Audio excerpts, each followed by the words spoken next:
Hello everyone, my name is Anita and welcome to my channel.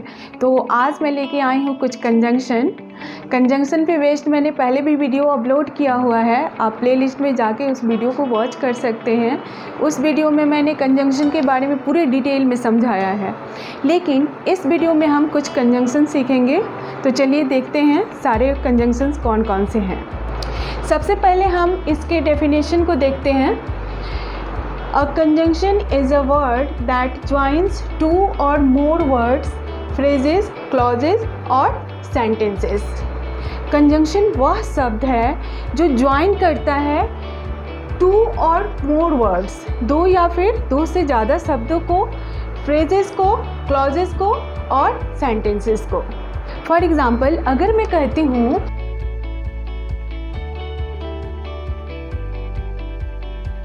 I have a car, I also have a bike। तो ये थोड़ा odd लगेगा सुनने में भी और बोलने में भी, लेकिन जब हम इन दोनों सेंटेंस को कंबाइन करके बोलेंगे तो ये हो जाएगा I have a car and a bike। अब ये दोनों सेंटेंस जुड़ गए और एक बेटर सेंटेंस फॉर्म हुआ। इन दोनों सेंटेंस को जोड़ने के लिए हमने क्या यूज़ किया? एंड, जो कि एक कंजंक्शन है। तो कंजंक्शन क्या करता है? दो वर्ड्स को जोड़ता है, दो फ्रेजेस को जोड़ता है, दो क्लॉजेस को जोड़ता है। ठीक है, तो कंजंक्शन को लिंकिंग वर्ड भी कहा जाता है। आप कंजंक्शन भी बोल सकते हो या फिर लिंकिंग वर्ड भी बोल सकते हो, दोनों ही सही है। तो चलिए कुछ कंजंक्शन सीखते हैं विद देयर एग्जाम्पल्स। तो यहाँ पे मैंने कुछ वर्ड्स लिखे हैं, जैसे एंड, फॉर, देयरफॉर, और else, otherwise, as well as, so that. तो ये सारे कंजंक्शंस हैं। सबसे पहले है एंड। तो एंड का यूज़ एडिशनल इन्फॉर्मेशन या फिर दो सिमिलर सेंटेंसेस को जोड़ने के लिए किया जाता है। जैसे उसे फुटबॉल और क्रिकेट खेलना पसंद है।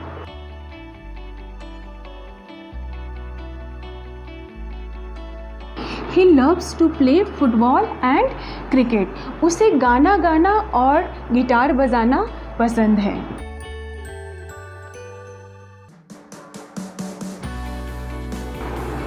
उसे कहानियाँ लिखना और नॉवेल पढ़ना पसंद है।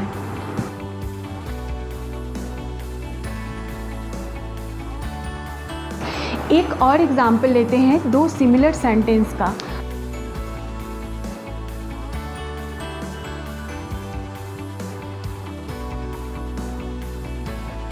I am going to learn how to play guitar, I am going to learn how to play piano। तो आप देख सकते हो दोनों ही सेंटेंस सिमिलर है, लेकिन जब हम इन दोनों सेंटेंस को कंबाइन करेंगे with the help of conjunction and, तो ये हो जाएगा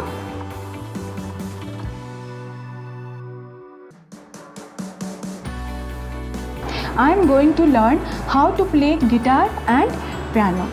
तो दोनों सेंटेंस को जोड़ने के लिए हमने क्या यूज़ किया? Conjunction and. तो जब भी सिमिलर सेंटेंस हो उसके लिए एंड का यूज़ करेंगे या फिर दो एडिशनल इन्फॉर्मेशन देने के लिए एंड का यूज़ होगा। अब जो नेक्स्ट कंजंक्शन है वो है फॉर। तो फॉर का यूज़ रीज़न या फिर पर्पस देने के लिए किया जाता है कि कोई भी एक्शन किस लिए किया जा रहा है। फॉर एग्ज़ाम्पल, मैं अपने एग्ज़ाम्स के लिए पढ़ाई कर रहा हूँ।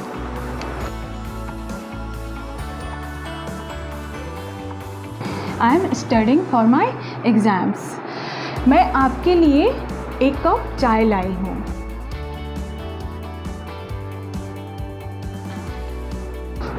I have brought a cup of T for you.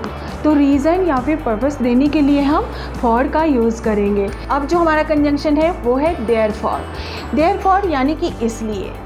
तो यह किसी भी चीज़ का रीज़न बताने के लिए यूज़ किया जाता है कि कुछ कैसे हुआ। फॉर का यूज़ भी हमने रीज़न बताने के लिए किया, लेकिन यह किस लिए किया जा रहा है उसके लिए हमने फॉर का यूज़ किया। लेकिन देयरफॉर का यूज़ कुछ कैसे हुआ के रीज़न बताने के लिए करेंगे। जैसे उसने अपनी पढ़ाई के लिए कड़ी मेहनत की, इसलिए उसने अच्छे अंक प्राप्त किए।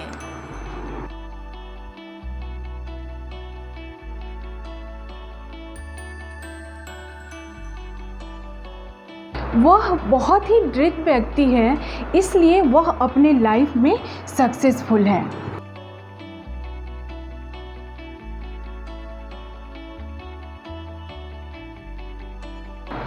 He is very determined person, therefore he is successful in his life.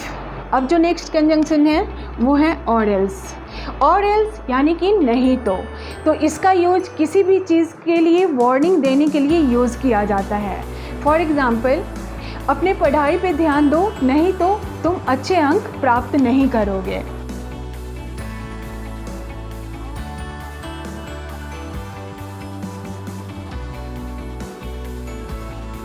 Focus on your studies or else you will not score good marks.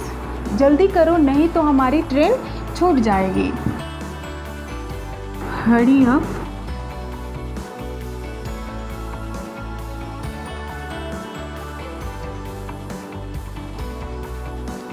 Or else we will miss the train. या फिर stop eating junk food or else it will harm your body. अब जो conjunction है वो है otherwise यानी कि अन्यथा या फिर वरना। तो अदरवाइज़ का यूज़ भी और एल्स की तरह ही किया जाता है, लेकिन इसे सजेस्टिव वार्निंग देने के लिए यूज़ किया जाता है।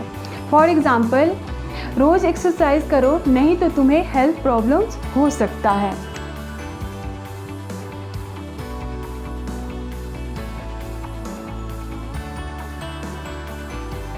Do exercise every day, otherwise you can face health problems. या फिर do exercise daily, otherwise you can face health problems. पर्याप्त मात्रा में पानी पिए, नहीं तो आपको डिहाइड्रेशन हो सकता है।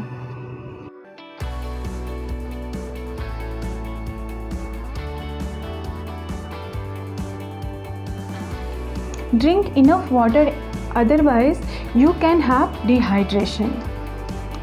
तो इस तरह से वरना या फिर अन्यथा के सेंस में हम अदरवाइज का यूज़ करते हैं। अब जो कंजंक्शन है वो है एज वेल एज, यानी कि साथ ही साथ। तो जब हम दो या दो से ज़्यादा की बात करते हैं, जैसे मैं अपना काम कर रही हूँ और साथ ही साथ अपने दोस्त से बात कर रही हूँ।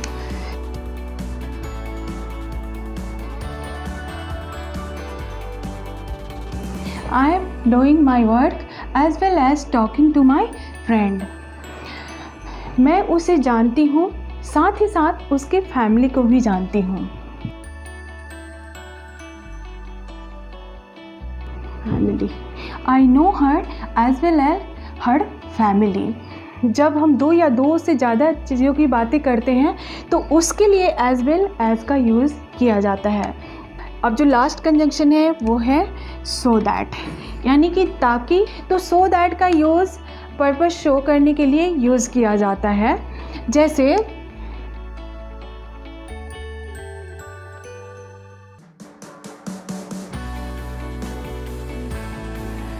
आई will go by car so that I can take more luggage. या फिर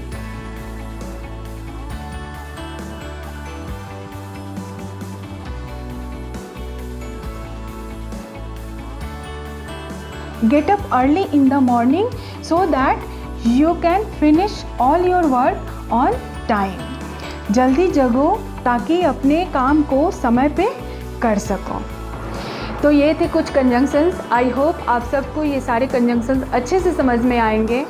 अगर आपको कोई नए टॉपिक पे वीडियो चाहिए तो आप मुझे कमेंट सेक्शन में बता सकते हैं, मैं उस टॉपिक पे वीडियो लेके आऊँगी। और अगर आप मेरे चैनल पे नए हैं तो मेरे चैनल को सब्सक्राइब कीजिए, लाइक कीजिएगा वीडियो को। मैं मिलूँगी नेक्स्ट वीडियो में। Till then keep learning, keep practising.